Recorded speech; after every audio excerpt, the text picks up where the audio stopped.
Before I leave, I have to tell you this story on the hot air balloon safari in Kenya, and that is a one-of-a-kind experience. Guests take off at dawn and float in whichever direction the morning wind takes them as they pan their eyes across the panoramic plains to discover the best of Kenya's offer in wildlife tourism. Tonight on Magical Scenes, Irene Muchuma Odim shares an air balloon safari experience in the Mara Triangle in Narok County. A hot air balloon safari is something to yearn for as long as you don't have a phobia of heights.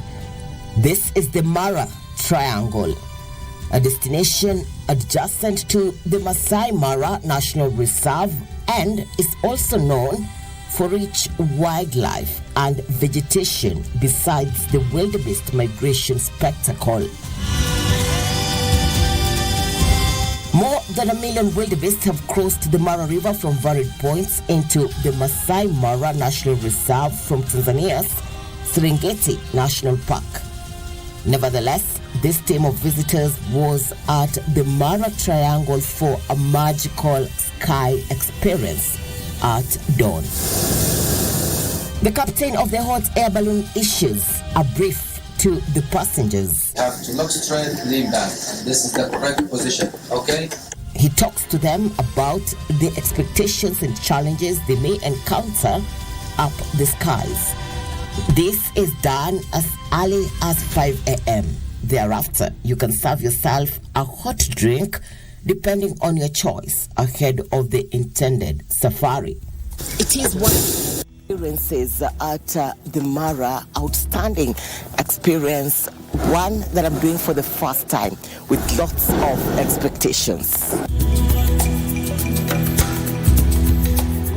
Out of curiosity, you may wonder, why is the hot air balloon safari encouraged to take place in the early morning? Well, this is because the balloon movement is dependent on the weather, and this would also serve well for any tourist interested in capturing the sunrise glow in the distant horizon. The passengers sail above the wildlife habitat. This is a beautiful experience to witness the intricacies of the Mara ecosystem and the harmonious coexistence of the vibrant flora and fascinating fauna. This would be a lifetime experience to appreciate the spectacular magnificence of wild Africa.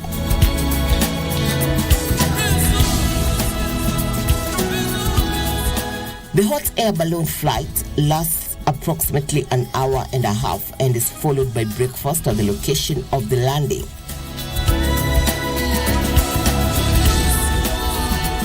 And to understand the ticketing of the balloon air safari, meet Justin Emunyi of the Skyship. Talk about those registration to the guests, they will not understand. So we normally use these cans, which are called boarding cans.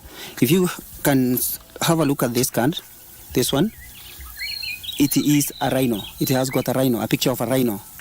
Different to this other one, which has got a picture of a lion.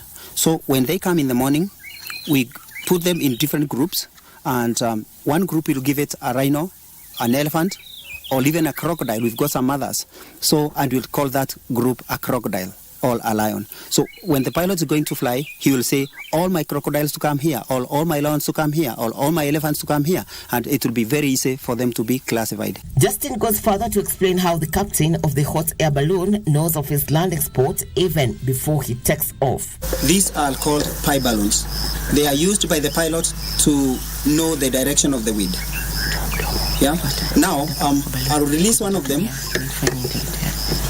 It's filled up with helium. Helium is a very light balloon, so when I release it, it will be taken up by helium. And have a look.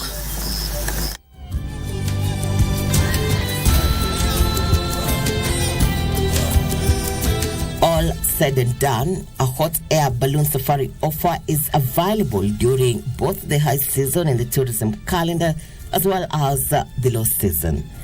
We are situated on the Mana Triangle, which is it's not heavily congested. You have a few lodges and camps, but you get to see everything.